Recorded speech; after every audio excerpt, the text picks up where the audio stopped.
nem is szeretnék hosszabb bevezetőt tartani, dr. Pap Beatrix ezt sokkal jobban csinálja, mint én. Remélem. Köszönöm szépen!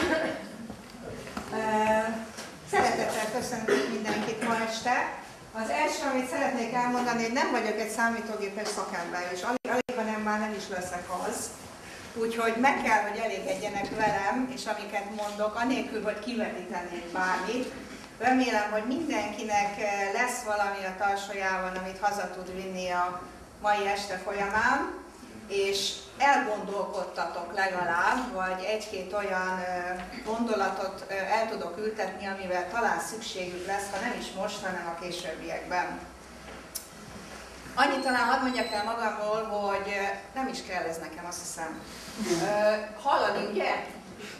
Akkor hadd ne tartsam a kezembe. Annyit hadd mondjak el magamról, hogy kardiológus vagyok eredetileg.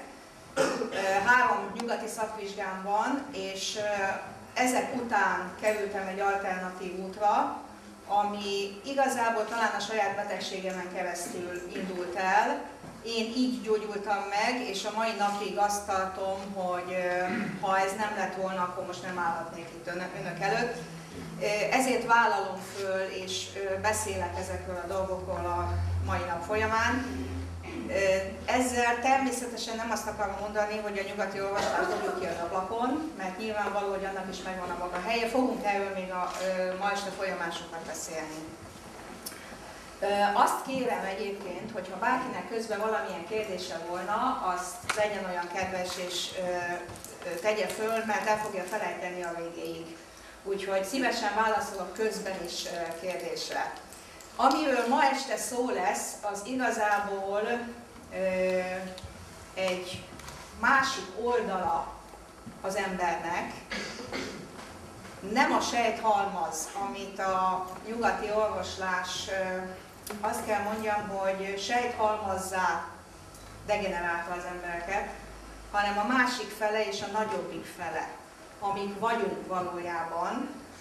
Én azt gondolom, hogy a mostani tudomány is efele halad, erről szeretnék ma este igazából beszélni. Önök szerint ki a jó orvos? Aki gyógyít. Teljesen mindegy, hogy mi van a kezében. Hogy hogyan csinálja. A gyógyító az igazi.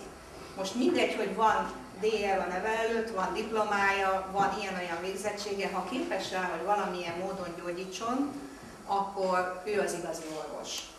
Ugye nagyon kategóriákban gondolkodunk, és csak azoknak adunk a kezébe lehetőséget, akik bizonyos vizsgákat, bizonyos dolgokat letették, ez nem is baj persze, hogy így van. És jól publikálnak. Ez meg a másik dolog, igen, hogy a publikáció és a gyógyítás, ez két teljesen különböző dolog. Mindig azt mondjuk, hogy a tudomány mai állása szerint ez nem engedhető meg. Lehet, hogy a mai állás szerint nem engedhető meg, lehet, hogy a holnapi állás szerint már megengedhető lesz, és tulajdonképpen a tudomány mindig akkor haladt előre, amikor valaki valamit másképp gondolt, vagy valami újdonságot hozott az életbe. Hamvas Bélának van egy nagyon-nagyon jó mondata, hogy a létnek a határtalanul nagyobb része az anyagtalan és láthatatlan. Tehát a saját létünknek a legnagyobb része láthatatlan. Na most ezt a láthatatlan világot kezdjük ma már egy kicsit megcélozni. Vannak rá módszerek, és vannak rá eszközök, hogy ezt hogyan tegyük észlelhetővé, láthatóvá.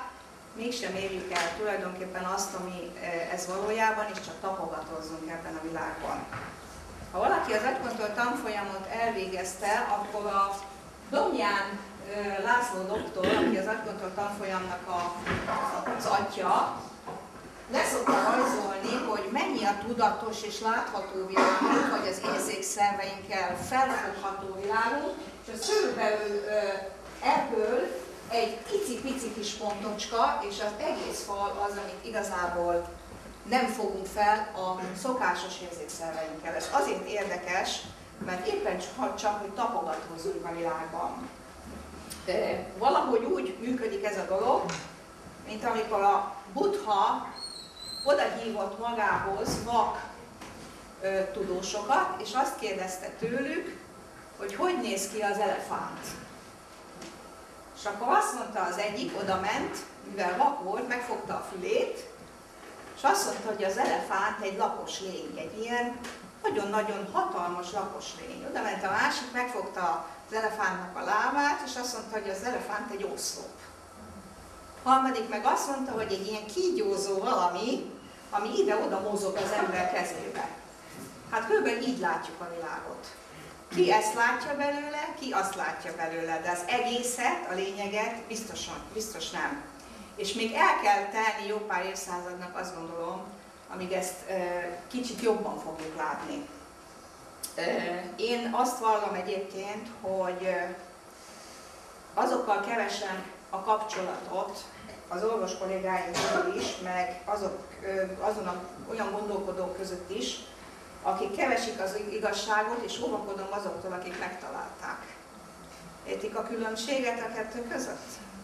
Mert amikor én azt mondom, hogy na úgy, de marha okos vagyok, és mindent tudok, ott baj van. Mert soha nincs megállás, mindig megy előre a tudomány is, és mindig megy előre a gondolkodás is, és mindig kötelességünk nyitottnak lenni a világ fele, mert ha megragadunk egy helyen, akkor még mindig kővel pattintanánk a tüzet, ami nem is volna biztos, hogy baj lenne most ebben a pillanatban. Van egy, csak a szemlélődő életmód tanít meg látni. Tehát, hogyha az ember úgy megy a világban, hogy nyitottan, és megpróbál befogadni dolgokat, és szemlélődünk, akkor sokat látunk, sokkal többet látunk. Nem az a lényeg, hogy nézzünk, hanem az a lényeg, hogy lássunk is. Nagyon sok ember csak néz ki a fejéből, de minek?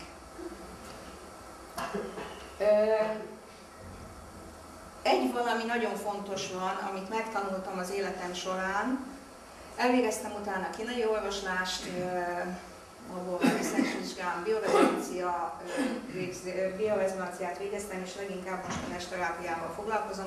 Erről nem szeretnék részletesen beszélni, mert ez már nagyon messzire vezet, de a lényege a következő az egész dolognak, hogy nem sejtek halmazából állunk. Tehát az a probléma ezzel, hogy a 20. század elején a biológia ledegradálta az embert sejtcsoportokra, szervekre, sejtek halmazára. Ennél azért azt gondolom lényegesen többet érünk. Most kezd egy picikét vissza menni a gondolkodás afele, hogy egy egységben vagyunk, tehát egy test, szellem, lélek egységben, amit úgy is hívhatunk, hogy anyag, energia, információ. Erről lesz még szó. Ugye az anyag a fizikai testünk, ezt nem kell különösebben bemutatni, bár zárójelben mondom, hogy anyag nem létezik. Az energia ugye a lélek, és az információ a szellem, ugye a három nem választható szét egymástól. Ezt azért is mondom, mert ahányszor megpróbáljuk szétválasztani, ez sose sikerül. Tehát, hogyha kiragadunk egy valamit az egészből, akkor nem jutunk sehova. Csak az egészet lehet kezelni. Ez a holisztikus szemlélet, ez biztos, hogy ismerős. Az az igazi gyógyító, aki holisztikusan tudja szemlélni a világot. A 20. század közepétől a fizikusok azt mondták, hogy a világ 4 alapenergia típusból épül fel. Ez az erős nukleáris kölcsönhatás, a gyenge nukleáris kölcsönhatás, az elektromágneses erő, a gravitáció, ezeket úgy ismerjük. De van egy 5. energia, amit most kezdenek el felfedezni, és ez egy finom energia, amit úgy is hívhatunk, illetve hívnak a keletiek, hogy chi, vagy prána, vagy életerő, és létezik ez a finom energia, tehát kimutatható ma már, viszont abban különbözik az összes többitől, hogy ez fogja össze tulajdonképpen az életet. Tehát ez az életnek a lényege, ez a finom energia. Az a tulajdonsága, hogy hihetetlenül gyors. Ha belegondolunk abba, hogy körülbelül olyan 50 trillió sejtből állunk. Ez az 50 trillió sejt másodpercenként 7-8 ezer kémiai reakciót produkál. Egyenként. Szorozzuk össze. Én nem tudom összeszorozni. Ezt valaminek össze kell tartani. Miért nem esünk szét? Miért tudja minden sejtünk, hogy milyen hőmérsékleten kell működni? Miért tudja minden sejtünk, hogy milyen pH-n kell működni, tehát a sav-bázis egyensúlyt tartani? Minden sejt, minden egyes sejt tudja, nem esik szét a szervezet. Mi az, ami ezt összetartja? Kibernetikában van egy olyan fogalom, hogy egy alap, vagy a számítástechnikában van egy olyan fogalom, amely azt mondja ki, hogy az irányító rendszer mindig bonyolultabb és komplexebb, mint az irányított rendszer. Tehát gyakorlatilag a testünk, mivel irányított rendszer, valami bonyolultabb kell, hogy irányítsa, és valami hihetetlenül gyors dolog. Én mindig csodálkozom azon, hogy mennyire hihetetlenül intelligens a szervezet, mi mindent kibírunk, ez valami egész elképesztő történet, hogy mi mindent túlélünk ma. Ha ezt a sejthalmazt így valami összetartja, így kell, hogy létezzen valami finom energetikai erő, valami olyan energia, ami ezt fénysebességgel, vagy még annál gyorsabban is összerendezi.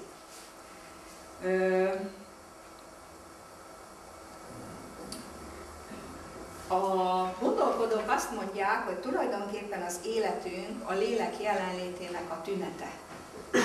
Tehát attól élet az élet, hogy egy vezérlő elf, léleknek is hívhatjuk, bennünk van. Én azt gondolom, hogy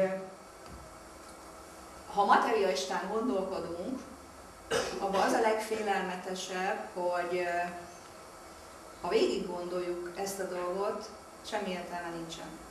Tehát ha materialistán gondolkodunk, akkor annak, amit itt csinálunk, és ahogyan csináljuk, nem sok értelme van. Tehát valahol túl kell néznünk rajta, vagy előre kell néznünk rajta, és innentől kezdve már bejön a képbe valami olyan, amit léleknek nevezünk, amit szellemnek nevezünk, tehát valami egészen más. Nagyon érdekes, mert ugye azt mondja a materialista gondolkodás, hogy a génekbe be vagyunk programozva. Ettől a hajam az égnek áll. Mindenki hoz magával egy génállományt. A génekről még fogok egy kicsit beszélni, mert ez veszőparipám. Ez a génállomány meghatározza, hogy én ettől eddig fogok élni, abba a betegségbe fogok meghalni, meg megbetegedni, amiben az anyám, a nagyanyám, a nagyapám, a nagynéném, akárki. Majd mindjárt elmondom, hogy ez miért téves ez a dolog. Képzeljük el, hogyha mi be lennénk programozva, egy abszolút változó világban élünk. Percről percre minden változik körülöttünk, olyan sebességgel, hogy szinte nem is tudjuk követni. Hogy lehet determinálni, tehát előre meghatározni génekkel egy életet, mikor fogalmunk nincs, hogyan fog változni. Tehát logikailag sem stimmel az, hogy én be vagyok programozva a cukorbetegségre 50 éves koromban. Egy fászt vagyok beprogramozva, nem így van. Nem a genetika határozza meg az életünket, hogy miért van mégis összefüggés, ahol majd mindjárt beszélni fogok egy kicsit. Az elektromágneses energiák, ez megint csak tény, tehát igazából a tudomány ezeket ma bebizonyította, hogy az elektromágneses energiák továbbítási sebessége 1.860.000 mérföld per másodperc. A diffundáló vegyületeké, tehát például a hormonoké, amik minket irányítanak, az ingeret átvívő anyagok, amik az idegrendszerben működnek, 1 cm per szekundum. Ilyen a különbség a kettő között. Tehát nem a hormonok irányítanak, nem az idegrendszer, egy információs rendszer irányít bennünket. Ez nagyon-nagyon fontos.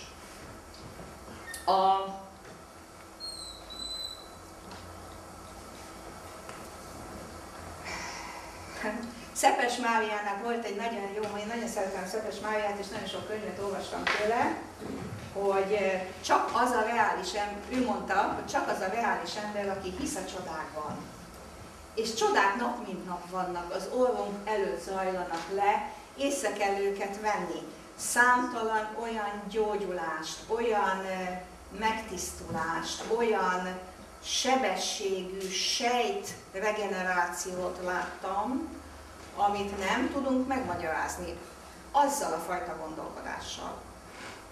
Nagyon-nagyon nehéz ezt akkor fölfogni, amikor az embert másra programozzák. Ugye eltelnek évtizedek az életünkben, és arra programozzák, hogy az anyag létezik, ez ezzel van kapcsolatban, ez ilyen okozati összefüggésben van, köze nincs ehhez a dologhoz, tehát valahol egész máshol kell keresnünk az igazságot. Egy kicsit kénytelen vagyok belemenni Bruce Liptonnak a kutatásaiba.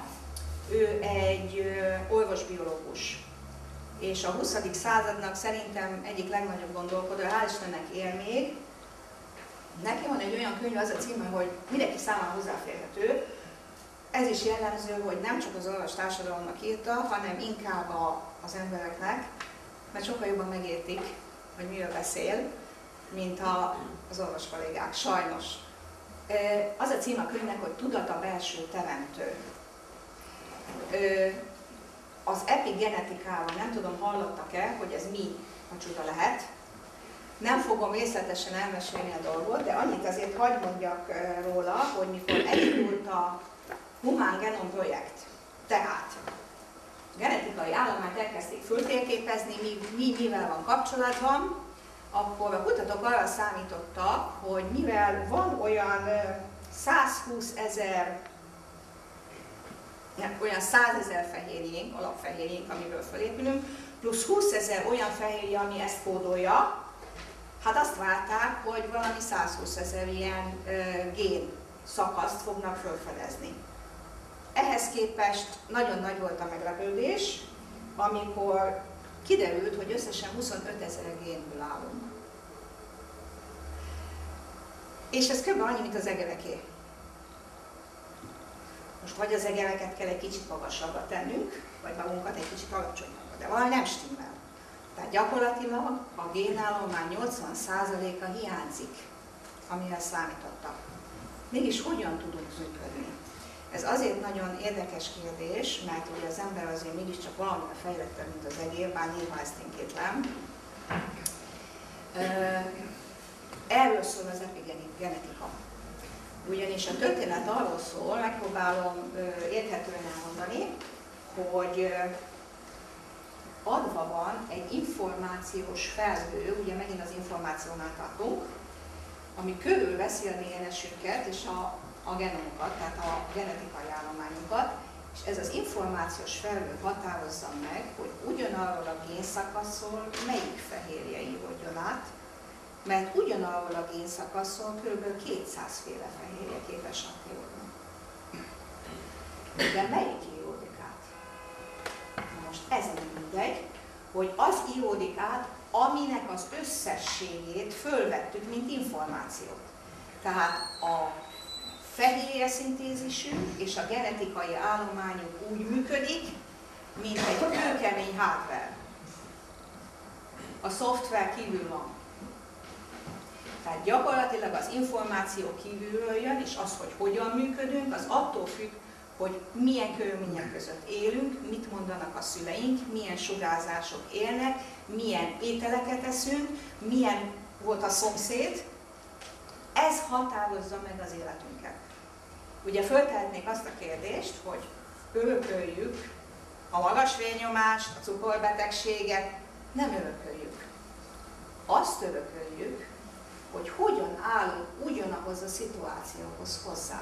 Tehát benne van a családban a reakciója azokhoz a dolgokhoz, azoknak tehát ha valaki dühösen reagál valakinek a nem tetszésére, akkor a gyereke is dühösen fog reagálni. És az már hat a génállomány. Érthető ez? Mert nem olyan egyszerű. Tehát igazából összességen vagyunk ennek a rendszernek. Mindig pillanatról pillanatra változik, azzal a sebességgel, amiről már beszéltünk, hogy hogyan élünk. Ezt az ikerkutatások is nagyon jól megerősítik, mert igazából, ha egy ikerpár, mondjuk egypetéjű ikerpárt, akinek elvileg ugye a genetikája ugyanaz, elválasztanak egymástól, teljesen más ember alakul ki belőlük a környezet hatásán. Szóval az epigenetika egy nagyon-nagyon komoly és nagyon fejlődő tudomány, igaz, hogy fékezik. Mert ugye sajnos azt kell mondjam, hogy a vegyipar fékezi ezt az egész kutatási vonalat. Ma már nem fogják tudni. Azt csak úgy megjegyzem, hogy nézzenek meg egy reklámblokkot, például egy film kellős közepén. 2 biztos van gyógyszerreklám benne. Biztos, hogy van. Mindegy, hogy jogos-e vagy nem jogos, vagy jó-e a gyógyszer, vagy nem jó. Hogy jön a csizma az asztalon? Ez csak mellékszönke. Van bennünk 2 darab védekező tengely. Az egyik a hipotalamusz, tehát az agynak egy bizonyos szintje, agyalapirigy, hormon, leginkább a mellékvese rendszer. Tehát amikor én hallom, hogy jön az autó, akkor félreugrom. Ez egy nagyon gyors hormonhatás. És van az immunrendszer, a másik védekező rendszerünk. Hogyha háttérbe szorul az első, akkor az immunrendszer jól működik. Ha viszont az első kerül magasabb pozícióba, akkor viszont az immunrendszerünk szorul háttérbe. Ez azért nagyon fontos, mert egy fokozott stressz állapotban vagyunk állandóan. Azt kell mondjam, hogy készenléti állapotban. Tehát, hogy miért olyan agyament nagyon sok ember ma, lehet, hogy én is, mert egy állandó készenléti állapotban vagyunk. Tehát egy magasabb, úgy tetszik, adrenalin szintünk van, és ezzel az immunrendszer visszaszorul. Ha valaki elveszt valakit, ha valakinek nagyon erős emóció éri, tehát bánata, de akár nagy öröm is, akkor megint csak az első lép előtérbe, és visszaszorítja a másikat. Ez megint az epigenetika szempontjából fontos, hogy milyen az az információs mező, ami a génjeinket körülveszi. Tehát gyakorlatilag állandóan attól függünk, hogy milyen az információs mezőnk. Mi vagyunk a tudat terében. Tehát tudni kell, hogy egy információs mező vesz körül bennünket, ezt nem győzöm hangsúlyozni. Nagyon sokat vizsgálódnak a placebo hatás körül. A placebo ugye az az anyag, amiben nincs hatóanyag, mégis jól hat. Tisztán, a placebo hatás tisztán azon múlik, hogy én mit gondolok róla. Na de ez olyan mértékben igaz, hogy 80%-a az antidepresszánsoknak, ez is egy 2002-ben megjelent cikk, placebo hatás. Az antidepresszánsok 80%-a placebo hatás. Erre mondtam a kollégámnak, hogy erre fogjuk egy kis tercet. Most akkor ez hogy is működik? Nagyon nem mindegy, hogy az ember bármit hogyan használ, hogyan vesz be, mit gondol róla. Hogy én beveszek valamit, és azt mondom, a franc egye meg már megint. Le tudom blokkolni. Volt olyan betegem, nem szoktam senkit lebeszélni semmiféle kémiai kezelésről, mert azt vallom, hogy ha abban hisz, akkor azt fog neki használni. Tehát én mindig azt keresem, hogy a betegeknek mi az ő hitük saját magukkal szemben, mert azt gondolom, ez a legfontosabb. Ha én abban hiszek, hogy az a fröccs nekem engem meggyógyít, igye meg a fröccsét. Ha azt hiszi, hogy a kemoterápia gyógyítja meg, akkor kapja meg a kemoterápiát. De arra szoktam őket biztatni, hogy amikor ott látják a palackot folyni, akkor mondják annak a palacknak, hogy csak a rossz sejtjeimet pusztítja el. Ha hiszik, ha nem, a felére csökkennek a mellékhatások. Ez tény. Nagyon nem mindegy, hogy állnak hozzá. Ha úgy megy oda, hogy én rettenetesen félek ettől, és ki fog hullani a hajam, és tönkre megyek, és minden bajom lesz tőle, így is lesz. Mert a hitünk határozza meg a világunkat. Az a baj, hogy kivettük sajnos az életünkből az Isten fogalmát. Kivettük az egyetemes intelligencia fogalmát. Kivettük Uram, bocsá, a ezotéria fogalmát. Ledegradáltuk bizonyos dolgokkal ide-oda, amoda, mindent ugye be lehet állítani így is, úgy is, amúgy is. Egy cikket meg lehet úgy írni egy újságba, hogy ha innen nézem, akkor fekete, ha onnan nézem, fehér, ha onnan nézem, piros. Bárhogyan be lehet állítani, és sajnos meg lehet etetni mindenkivel mindent. Egy kicsit próbáljanak, ha bármi problémájuk van, mindig azt szoktam mondani a betegeknek is, hogy próbáljanak befelé fordulni, befelé nézni, mindenki meg fogja érezni, mire van szüksége. Mert a belső intelligencián, ha úgy tetszik Isten, ha úgy tetszik univerzum, ha úgy tetszik tudatfeletti elme, bennünk van. Ez a lélekkel jön, megmondja, hogy mi kell neki. És senki a Földön nem fogja jobban tudni. Csak önmaga. Csak ahhoz hallani kell azt a pici kis hangot, amit olyan nagy szeretettel nyomunk bele a talajba, mert baromi zajba élünk. Olyan mérhetetlen ricsaj van a fejünkben, hogy képtelenek vagyunk nem gondolni semmire. Mit gondolnak, miért érezzük jól magunkat egy tengerparton, vagy egy erdőben, vagy egy templomban? Igen, elhalkul a belső zaj, de még egy nagyon fontos van ám mögött. Nagyon jók a vezgések, nagyon jók az információk. Egy templomban mindenki, egyébként most ha már itt tartunk, a templomokat olyan helyre építették annak idején, ahol a Földnek olyan sugárzása volt, ami nagyon pozitív sugárzás. Ha valaki beáll például a Tihanyi Apátság kereszthajójába, egész fantasztikus érzései vannak, és ez most független attól, hogy hisz benne, vagy nem hisz benne, teljesen mindegy. Olyan helyekre építették, amik földsugárzás szempontjából nagyon jók, és ha bemegyünk, ugye sokan vannak templomokban, és ott általában pozitívan igyekszünk gondolkodni. Vagy legalábbis nem küldjük el a szomszédot valahova.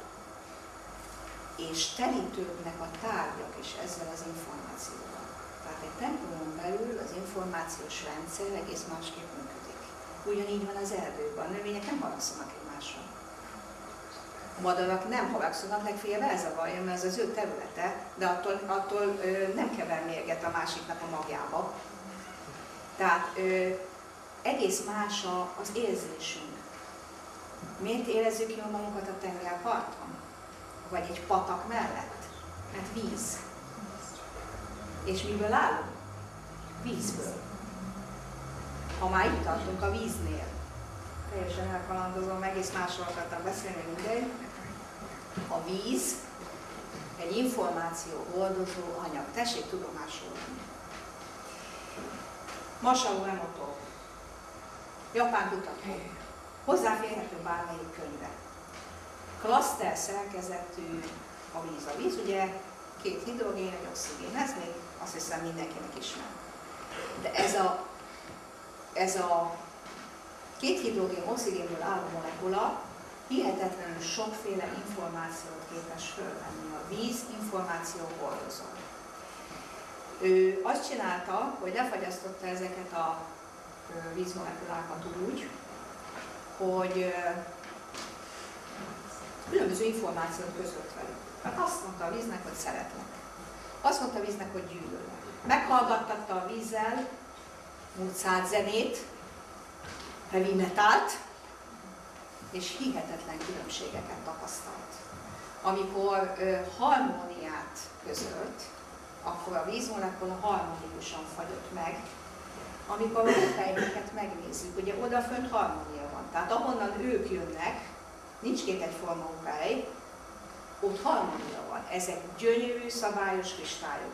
Ha megnézzük a gyűlöletnek a képét, az egy abszolút káosz. Ha megnézzük a heavy metal zene után, szóval a heavy metal Ricsa után hallgatott valamit, az egy abszolút káosz.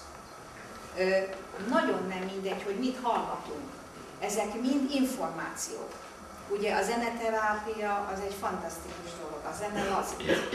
Amikor egy kisbabának az anyja hasába zenét közvetítenek, akár Mozart zenét, Beethoven zene is jó, meg sok minden más, de a Mozart zene érdekes módon a legjobb, teljesen elnyugszik. Mert vallja persze, mondanom se kell, és teljesen elnyugszik. Ki lehet próbálni a kismamákkal.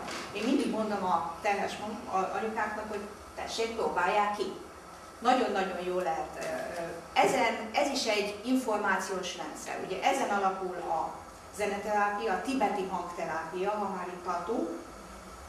Mit csinál a tibeti hangterápia? Vannak ilyen marha nagy üstök, amik egyébként nem mézüstök, hanem sokféle fémnek az ötvözetei, ezt ők kitalálták. Azért sokféle fémé, mert minden fémnek más a frekvenciája.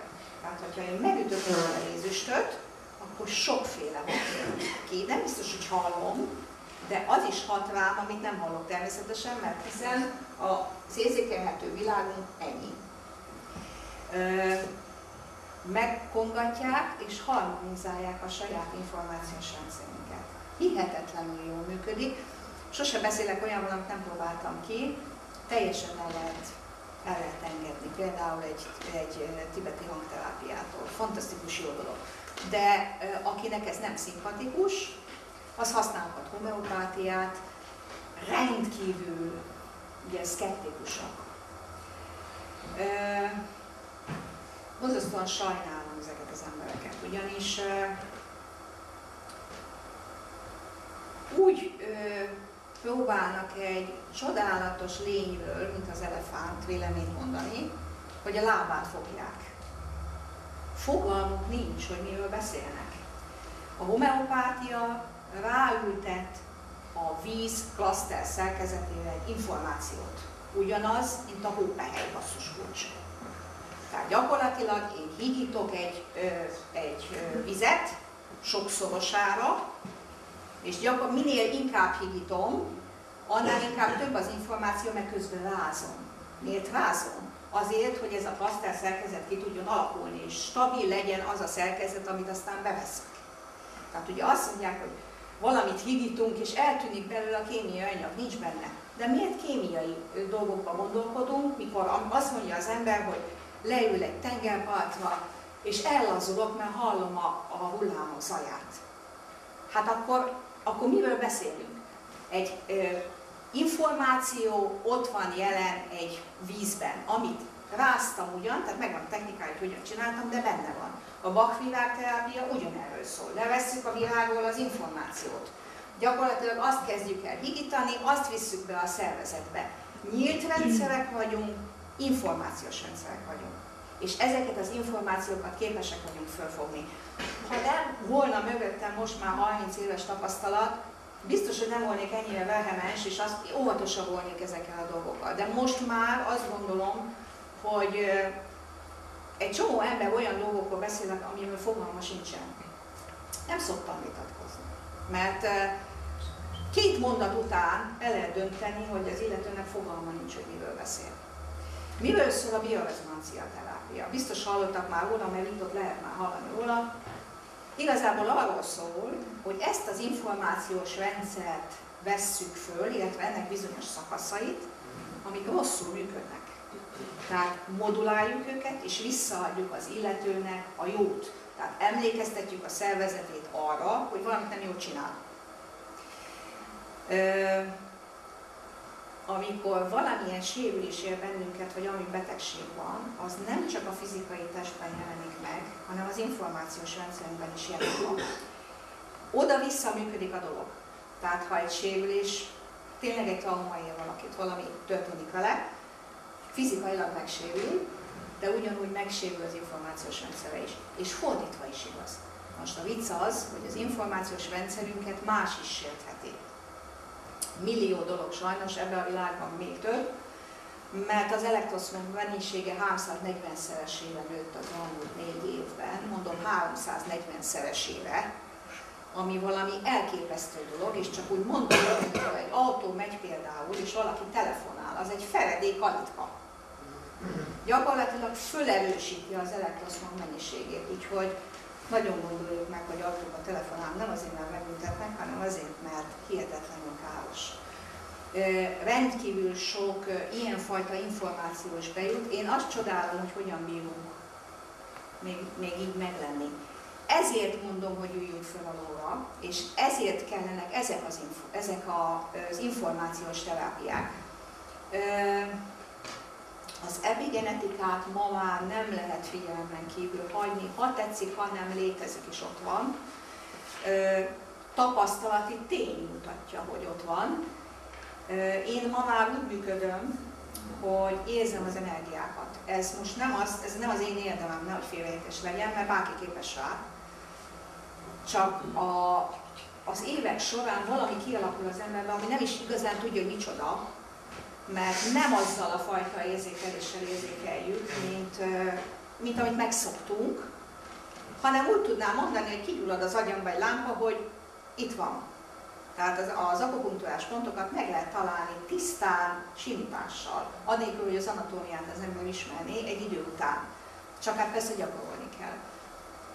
Mi a kínai orvoslás? Mi az akupunktúra? Mit csinál tulajdonképpen? Mindig fel szokták nekem tenni ezt a kérdést, nagyon nehéz meg elmesélni egy pár mondatba, de azért azt hadd mondjam el róla, hogy ami úgy fönnmaradt, mondjuk 4-5 ezer év alatt, azért valahogy csak működik el. Mi az, ami 4-5 ezer év múlva ebből a világból fönnmarad? A kínaiak nagyon-nagyon bölcsek voltak. A mostani világ már nehezebb egy picit, de a régiek nagyon. Az ő orvosaik tisztán tapasztalati úton, egyébként az akupunktúra úgy kezdődött, hogy ugye ők rengeteg háborút vívtak, és bizonyos sérülésekkel bizonyos dolgok eltűntek. És itt kezdték el kapizsgálni, hogy tulajdonképpen mivel van összefüggésben. És akkor térképezték fel ezeket a vonalakat, ugye ezek a vonalak, ezek a meridiánok, ezek is tisztán energiacsatornák. Semmiféle anatómiai megjelenési formája nincs, az igaz, hogy ki lehet mérni őket. Tehát elektromos ellenállási különbség, szén-dioxid kibocsátási különbség van a pontok és a nem pontok között. Tehát azért valami kézzel fogható, hogy úgy mondjam, létezik, de ezekben az energiacsatornákban nagyszerűen bele lehet lépni, és amikor valaki nem hiszi el, hogy ezek vannak, akkor meg szoktam nyomni neki 1-2 pontot, éppen azokat például, ami neki problémás, mindjárt tudja, hogy van. Hát rögtön észreveszi, hogy van. Hihetetlenül jól működnek. Mindegy, hogy hogyan kezeljük őket, mert ma már ugye elektroakupunktúra létezik, lézerrel lehet kezelni őket, tűkkel lehet kezelni őket, köpölyezni lehet a újabb csatornát hátul, teljesen mindegy, hogy mit csinálunk velük. A lényeg az, hogy belépünk, mi belépünk be az energia mátrixba, az információs térbe. És ha már a mátrixnál tartunk, akkor hadd mondjam el azt, hogy senki se különálló. Össze vagyunk kötve, mindnyájan. Ha valaki elvégezte az agykontroll tanfolyamot, számomra a legnagyobb meglepetés az volt, hogy a végén, amikor megtanultuk ezeket a módszereket, csináltunk egy olyan gyógyítást igazából, hogy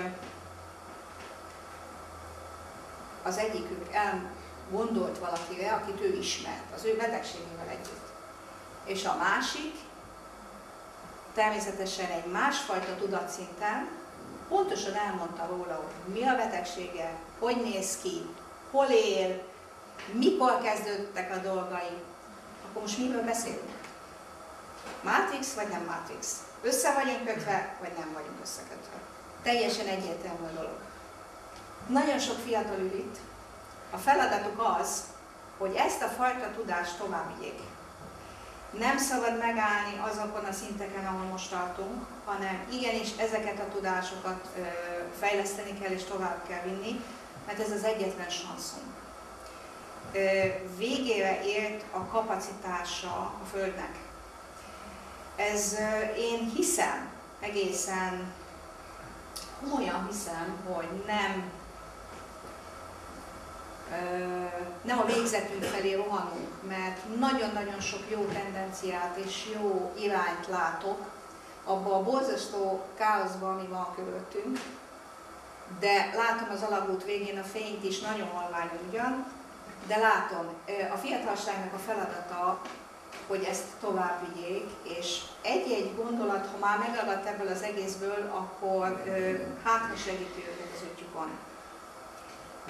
Egy kicsit a gyógyítástól ugyan eltértem, de azért tértem el, mert a másik oldalról sose hallanak.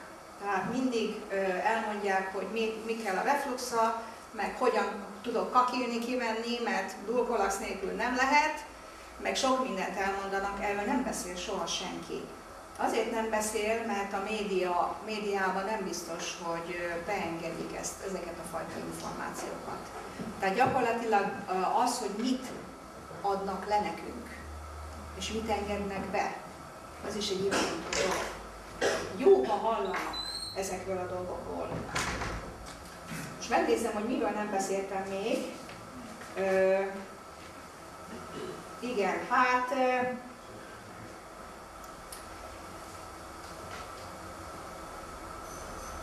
azt fontosnak látom még elmondani, ez egy kicsit most más, hogy a világot úgy tudjuk változtatni, hogy nem az győz, aki több tárgyat halmoz fel. Nem akkor karácsony a karácsony, ha kirakunk minél több csicsát odakintre. Ez azért nagyon fontos, mert a kifeléből a befelébe kéne indulni újra. Kétféle olyan érzelem van, ami uralja a világot. Az egyik a szeretet, a másik a félelem. A félelemből adódik minden más negatív érzelem. Jó lenne, ha eltolódnánk egy kicsit visszafele, a szeretet fele, és azért mondtam ezt a kifele élést, mert azt hiszi mindenki, hogy ha tárgyakat halmoz fel, meg még egyet, akkor boldogabb lesz. Nem lesz boldogabb. A befelé fordulás és a másik fele fordulást tesz boldoggá. A karácsony nem attól karácsony, hogy minél több lámpát teszek ki, meg ilyen sütit sütök, meg olyan ajándékot veszek, hanem egyfajta érzelmi kapcsolattal. Nem szabad, hogy ezeket elfelejtsük, és nem szabad, hogy ugye nagyon elfelejtettük. És mivel állandóan arra vagyunk programozva, hogy a tárgyak tesznek boldoggá, ezért el is hisszük. Aztán amikor megvettük a következőt, meg a következőt, meg a következőt, és még mindig teljesen nyugtalan mindenki, nem érti, hogy mi a fene van. Nem ott kell keresni a békét, belül kell keresni a békét, és az a legnagyobb öröm, amikor másnak az arcára mosolygál az ember. Higgyék el, hogy nekem a legnagyobb öröm az, amikor egy ekkora pöttöm gyerek, amikor kioltunk egy tejallergiát, bejön az egyik kezébe túlvarudival, a másik kezébe meg egy virágcsokorral. Ennél nagyobb ajándék a világon nincsen. És ez nem pénzkérdés.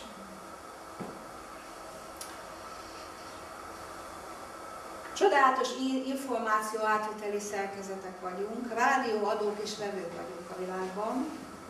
Nagyon nem mindegy, hogy milyen fajta adás megy ki, mert ugyanarra a hullámhosszúra hangolódunk rá a vétel szempontjából is. Tehát figyeljék meg, hogy az emberek egy része ugyanazt a problémát időről időre behívja az életében. Most ott nálam délután például egy olyan beteg, azért beszélek valami úgyse ismerik, az a problémája, állandóan olyan párkapcsolata van, aki kihasználja. De fél a következőtől is, mert megint ki fogják használni, és azt hívja be magának. félelmetesen működünk, mint rádióadóvevők. Ez valami elképesztő dolog. Amikor saját magában képes ezt lerakni és átprogramolni magát, akkor jöhet a következő fejezet. Felelősek vagyunk saját magunkért. Ki az, aki minket gyógyít? Csak saját magunk vagyunk képesek. Az, hogy ki egy-egy kötelet kiad a kezünkbe, az egy dolog. De igazából a regenerációt csak saját magunk vagyunk képesek. Mi hozzuk létre a betegségeinket. Ugyanúgy, ahogy létre tudtuk hozni, ugyanúgy meg is tudjuk szüntetni. Nem számít az idő. Létezik egy Simonton nevezetű pszichológus, aki azzal foglalkozik, ő is él, hogy rákbetegeket gyógyít, és Simonton módszernek hívják az ő pszichológiai módszerét. Imaginációs technikával dolgozik, de ez teljesen mindegy, ez egy olyan fajta technika, mint az agykontroll, vagy bármilyen ilyen belső technika, saját magunk megismerése területén, és képes arra, hogy a előre haladott rákbetegségekben szenvedőket is képes gyógyítani. Függetlenül a kemoterápiától, függetlenül minden mástól, tisztán szellemi úton. Mert az a szoftverünk. Ha ezt valaki elhiszi, akkor teljesen másképp működik. Ne a félelem motiváljon. Ugye a félelem az egyedüli, amitől félni lehet, ez a félelem. Semmi mástól. Mert nem múlunk el, soha. Van bennünk valami, ami soha nem múlik el. Lehet nem hinni, Elizabeth Kübler-Ross, millió olyan kutató kutatta ezt már, most jelent meg Eben Alexandernek a könyve, meg lehet nézni, el lehet olvasni a halál utáni élményekről, akik visszajöttek, nem véletlenül küldenek vissza bennünket. Mert azt mondják, hogy ennyire hülyék nem lehettek, hogy így csináljátok. Tehát azért szaporodtak meg ezek az információk és élmények, mert az embereknek tudniuk kell, hogy hova tartunk. Ez az egyetlen, amit muszáj újra megismernünk, hogy nem tartunk a végzetünk meg a teljes megsemmisülés felé. Ezért küldik vissza ezeket az embereket. A hit az egy fantasztikus dolog, mindegy, hogy miben hiszünk, és ez is egy óriási probléma, hogy mohamedán, zsidó, katolikus, hindu, mindegy. Teljesen mindegy. A szeretetben hiszünk. Az egymás iránti odafigyelésben pont. Minden csak forma. Imádjuk a formákat. Ugye volt egy idő a vallásokban, a katolikus vallások különösen, elkápozol, hogyha nem katolikus vagy. Miért? Miért? A világ nagyobb része elkápozik? A szeretet, az egymásra odafigyelés. Forduljunk vissza. Jól felfogott érdekből. Mert ezeket sugározzuk ki, és ezt kapjuk vissza. Köszönöm szépen a figyelmet. Ha bármilyen